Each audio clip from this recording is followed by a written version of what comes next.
ರಿಜಿನ್ ಮುಂದೆ ಏನಾಗ್ತೀಯಾ? DI. ಮುಂದೆ ಏನಾಗ್ತೀಯಾ ನೀನು? ವಿಸ್ಮಿತಾ ಇಲ್ಲಿ ಬಾ. ಮುಂದೆ ಏನಾಗ್ತೀಯಾ? ಟೀಚರ್. ಲಾರೆನ್ಸ್ ಮುಂದೆ ಏನಾಗ್ತೀಯಾ? IPS. ಮುಂದೆ ಏನಾಗ್ತೀಯಾ? ಪೊಲೀಸ್.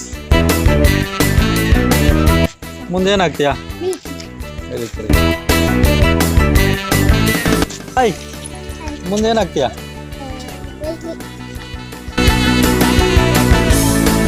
ಶ್ರೇಯ ಹಾಯ್ ಮುಂದೆ ಏನಾಗ್ತೀಯಾ? IAS. ರಿನ್ಸಿ ಮುಂದೆ ಏನಾಗ್ತೀಯಾ? ಡಾಕ್ಟರ್. ಚಂದ್ರಿಕಾ ಮುಂದೆ ಏನಾಗ್ತೀಯಾ? ನರ್ಸ್. ಜೋಶ್ಮಿ ಮುಂದೆ ಏನಾಗ್ತೀಯಾ? ಡಾಕ್ಟರ್.